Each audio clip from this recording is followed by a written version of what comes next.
So I happen to be switching the radio stations on iHeartRadio, and I hear Glenn Beck mention the word Haiti. I was born there and raised there for a little while until I bought to the U.S. anyway. And sorry, I got a nice, beautiful Harley next to me making a lot of great noise. But I heard him said some things that really shook me to the core almost. He claimed that he wasn't for sure about this and he didn't know if this was true or not. And since he didn't, I don't know why he would say it, because that's like me running around saying, hey, I don't know if this is true or not, but I think Glenn Beck is raping little boys and girls.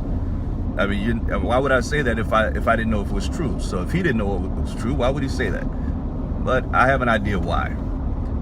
So he claimed that Haiti's in the way that it is today because when they fought for their independence from the evils of slavery, they made a pact with the dark side, the devil. What he didn't mention was that the humans on that island were raped, tortured, many of them murdered, beaten severely by a bunch of other humans from the other side of the world who were using Christianity, mainly Catholicism, to enslave and torture those people. Now, to me, those were not true Christians. They took the love of God and they twisted it to trick the natives on that island, who originally called the island Haiti. And I believe I read that stood for Island of Mountains, which it does have a lot of mountains on that island. But he never mentioned that one of the reasons why the people there fought against those so-called Christians was because they were being raped, murdered, tortured.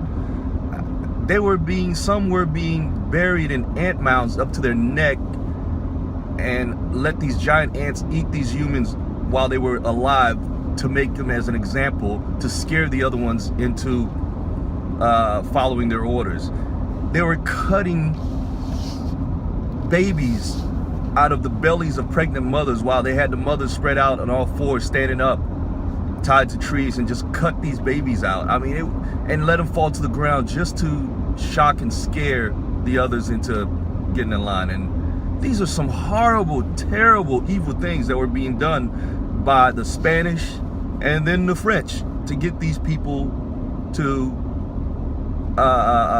accept being slaves, to be slaves and be tortured. And of course, the women were being raped, some of the men were being raped, tortured. It was just an awful, evil time. And so that's why they decided, hey, you know what, to stop this, we're gonna have to fight. We're gonna have to stand up and fight. And not only did a lot of those Haitians fight for the abolition of slavery in Haiti, they also came to the U.S. and helped. They fought in wars for the U.S. in Savannah, Georgia. I believe there's a museum about that in Savannah.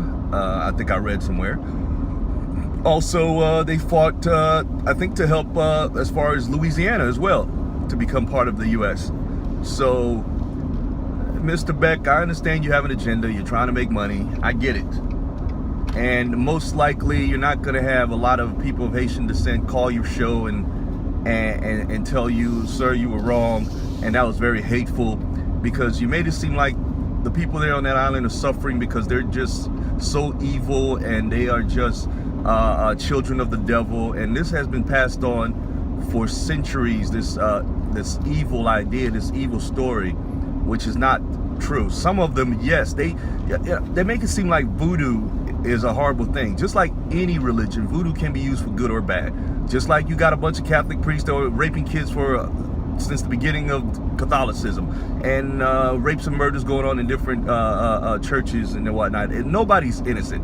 So they invented voodoo, which is a combination of Catholicism and African tribalism, because that's all they knew. That's all they were taught.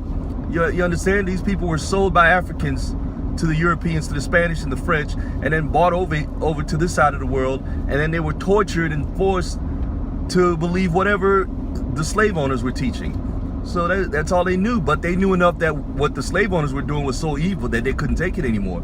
And they were the first nation on this side of the world that stood up and fought and ended slavery. And unfortunately, they didn't do a great job as far as afterwards. And they tried to enslave each other, even though they abolished slavery on the entire island. But if that's all you know, that's all you know. And you know, I hope Mr. Beck gets to see this, and that hopefully he can go back on his radio show and make a little corrections.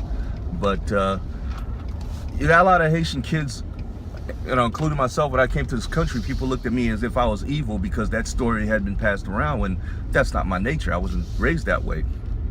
And I was raised in a Christian family, and they tried their best to practice the love of Jesus, which was taking care of your neighbor, the good things of life. They didn't twist it and use it as a lie to take advantage of others and rape, murder, torture, and all these other things like the Spanish and the French did back in the day. It may have not been 100% of them, but it was the majority enough to where it got their point across. All right, so I'm gonna post this. Give me your opinion, your ideas. I would love to hear from some of you. I would love to hear to anybody that posts. Okay, have a great day.